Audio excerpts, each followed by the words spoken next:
Prince George's County school officials react after being left out of a meeting with the governor and the NAACP. Good evening. This is CTV News for Wednesday, December 13th. I'm Patricia Vallone. And I'm Denise Douglas. Details on that story shortly. But first, the political shocker that everyone is talking about. Democrats in Alabama and beyond are celebrating a big win. Former federal prosecutor Doug Jones defeated Republican Roy Moore in a special election held last night. The win means that the GOP majority in the U.S. Senate will be even narrower than it is right now. And Jones' victory also gives Democrats huge momentum heading into the 2018 elections. 2018, of course, is a huge election year in Maryland as well.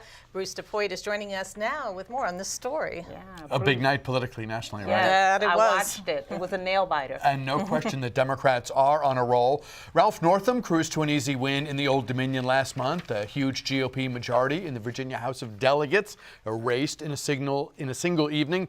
And of course, last night, Roy Moore, a Republican running in the reliably red state of Alabama, lost his Senate bid to a Democrat, Doug Jones. So what does all this mean for Larry Hogan, the Republican governor of Maryland, who will be seeking a second term next November? Hogan, no doubt, is popular, and his re-election campaign should not lack for funds. But the energy right now is clearly with Democrats. They have a 2-to-1 voter advantage in Maryland, and it seems likely that left-leaning voters will come out in droves next November, intent on defeating anyone with an R next to his or her name. Hogan has indicated that he knows that he's going into a headwind. Look at some of the positions that he's taking. Larry Hogan said, take down the statue of Roger Taney in Annapolis. So, Larry Hogan said, hey, we're going to come into Prince George's and we're going to help the black children in terms of grade inflations and all that. And so Larry Hogan is, in fact, articulating not a Trump-like position. He hasn't been near Trump. Okay, he hasn't been near Jeff Sessions. He hasn't been near Roy Moore. So Hogan knows that he's going against a headwind, that he's going to have to position himself in a much more centrist position. He's governed exceptionally well with many fee and tax decreases, no increases in taxes in any of the budgets that he signed, and relaxation of regulation.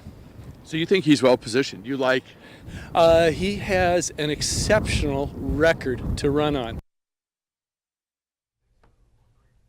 Now, Governor Hogan has consistently kept President Trump at arm's length. That's one of the reasons he has maintained his high popularity in Maryland. But can he buck the headwinds that seem to be gathering ahead of the 2018 elections? That's what we'll be watching between now and next November, guys. Yeah, what everybody's talking about. Now, we know that Governor Hogan had a news conference. What's he saying about all this? Well, he was asked by our Byron Scott today about Roy Moore's defeat and Doug Jones's victory in Alabama in that special Senate election last night, and he began by sort of reminding folks that he was the first, or one of the first, Republican governors in the country to call for Roy Moore to withdraw from the race after the allegations about him and the teenage girls first surfaced. And he said, frankly, you can't have the kinds of positions and backgrounds. That was the phrasing the governor used. You can't have the kinds of positions and backgrounds that this particular guy did, quoting the governor, and he added that people are going to have to take these issues seriously, presumably referring to the avalanche of sexual harassment claims that are so much a feature of our world right now. All right. Thank you, Bruce. Sure thing. Absolutely. Thank you. The Prince George's County school system is taking Governor Larry Hogan to task. We're switching gears here. You'll recall that the governor met with the leadership of the Prince George's branch of the NAACP yesterday to discuss the recent performance audit of the county school district. Hogan indicated the county leadership was not taking the findings of the audit seriously. The district released a statement saying, in part, it's unfortunate that the school system was not invited to the meeting. The statement goes on to say that Dr. Maxwell and his leadership team have taken the state audit finding and recommendations very seriously. The district has until the end of the year to present its response to the local and state school boards.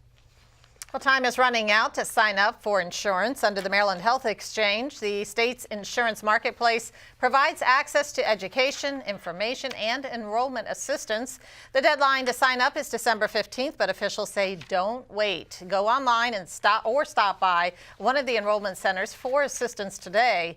For more information, you can log on to pgchealthconnect.org or call 301-927-4500.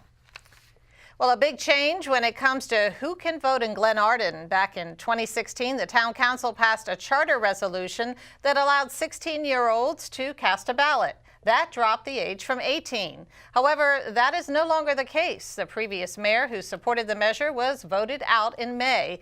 And while the town's new mayor supports the new voting age, the council voted 5-2 earlier this week to restore the voting age to 18.